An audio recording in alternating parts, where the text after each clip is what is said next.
Y como cada jueves ya estamos con Valerie Tasso y Cristina Callao, las sexólogas de nuestro programa. ¿Qué tal, chicas? Muy bien, Sergi. Buenas tardes. Buenas tardes. Hoy nos vais a hablar de las parafilias. Posiblemente a muchos nos suene el nombre, pero no sabemos exactamente qué son.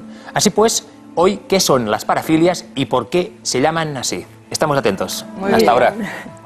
Bueno, sería muy interesante empezar el tema sabiendo qué es lo que significa el término, ¿no? Proviene del griego, son dos palabras que para significa al margen y filia significa del amor, pero realmente, bueno, sería conveniente saber si es un término adecuado para designar aquello que nos excita fuera de lo convencional.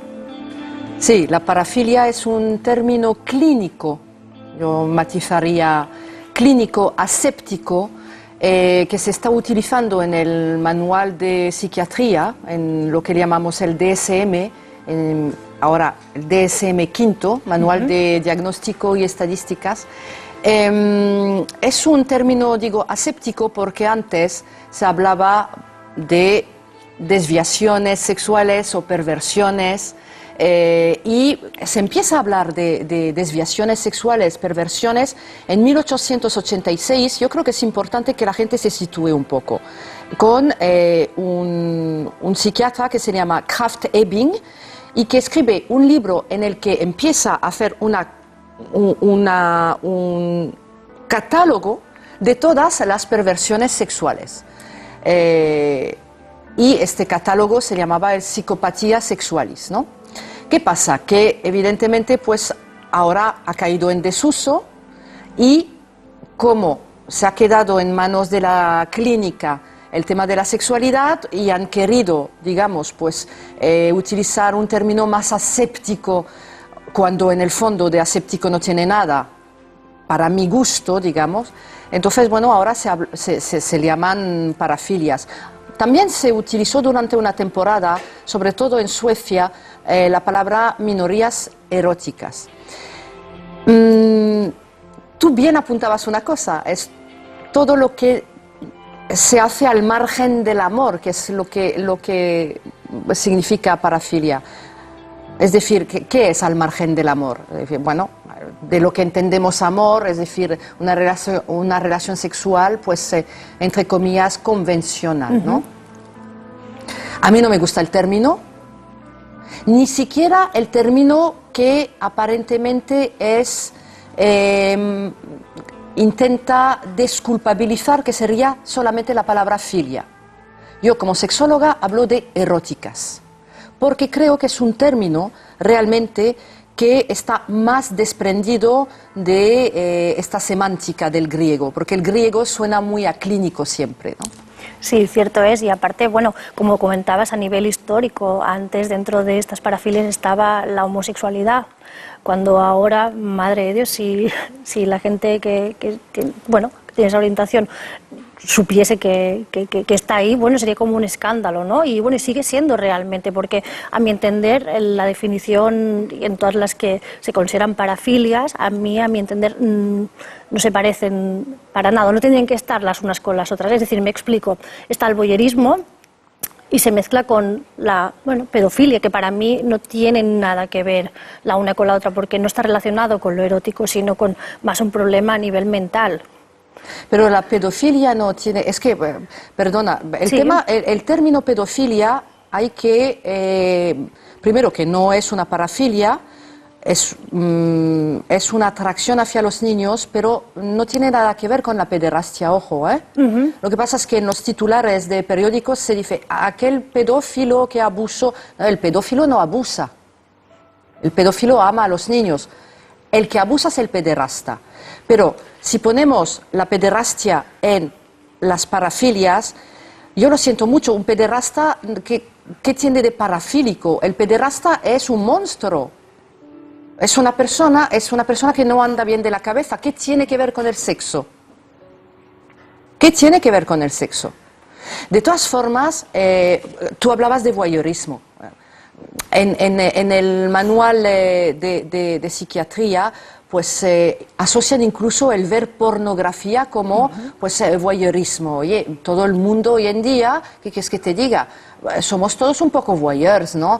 El fetichismo, ¿qué es el fetichismo? Es la atracción hacia pues unas actividades o un objeto o una parte del cuerpo, que también habría que definir la diferencia con parcialismo, que forma parte del fetichismo, pero ¿no somos todos un poco fetichistas?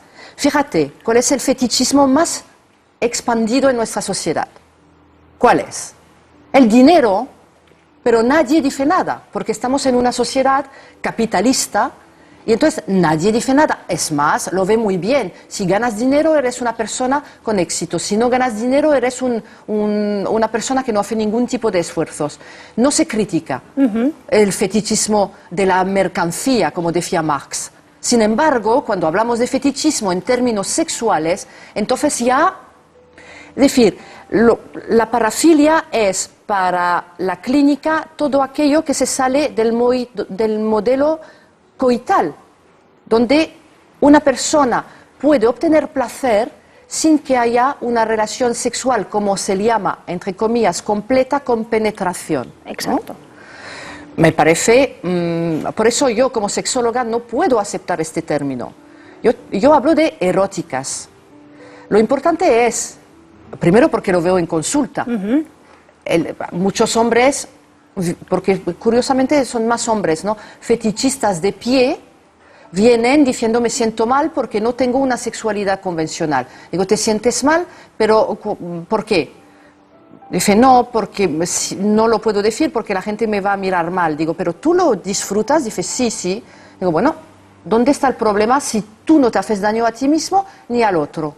Sí, realmente es algo preocupante porque hay gente, claro, realmente muchísima gente que sí que está preocupada por su sexualidad porque dice salirse de la norma, pero está claro que ¿qué es la norma, no? Aquí hay que yo pienso que las etiquetas están muy bien para hablar un mismo idioma y para poder entendernos, pero realmente hacen mucho daño para todos, yo creo, y que realmente pues que cuesta muchísimo y hay que entender que lo básico y primordial es primero autoconocernos, saber de dónde proviene o dónde encontramos el placer y, ¿por qué no?, explotarlo en el sentido positivo de la palabra.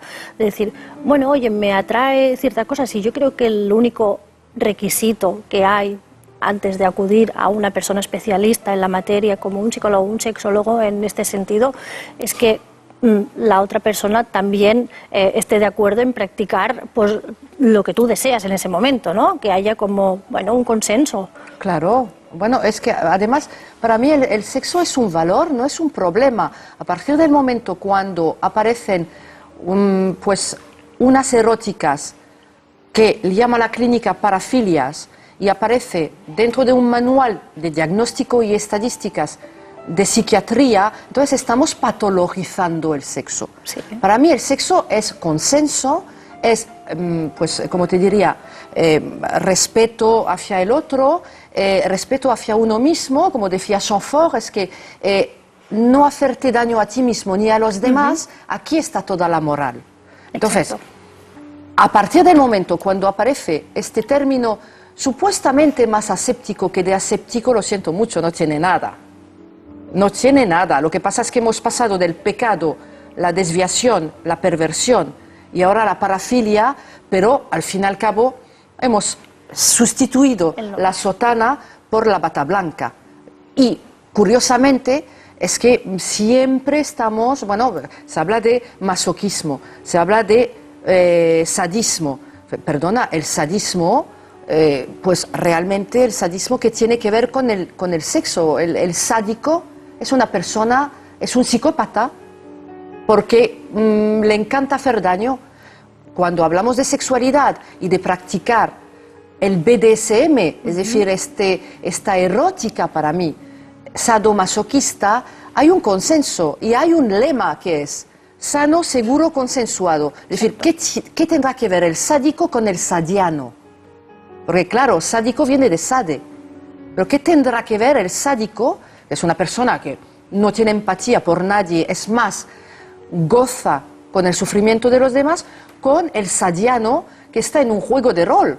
Es decir, no tendría que aparecer para nada, se tendría que caer del manual de psiquiatría como se ha caído la homosexualidad, nada más ni nada menos recientemente que en 1986. Es decir, hace 4 telediarios. Ahora, como digas que la homosexualidad sea una parafilia, todo el mundo te salta encima porque te va a tratar de homófobo y con razón. Totalmente. Pero ¿por qué sigue habiendo en este manual el fetichismo? Si somos todos, el fetichismo también es llevar una imagen santa, ¿no? Y mirarla y tenerla en el monedero. Exacto. ¿No? Sí, que a veces relacionamos fetichismo con algo erótico, con algo sexual, pero realmente lo podemos aplicar, como tú bien has dicho, ¿no? El máximo exponente hoy en día es el dinero y que realmente de erótico y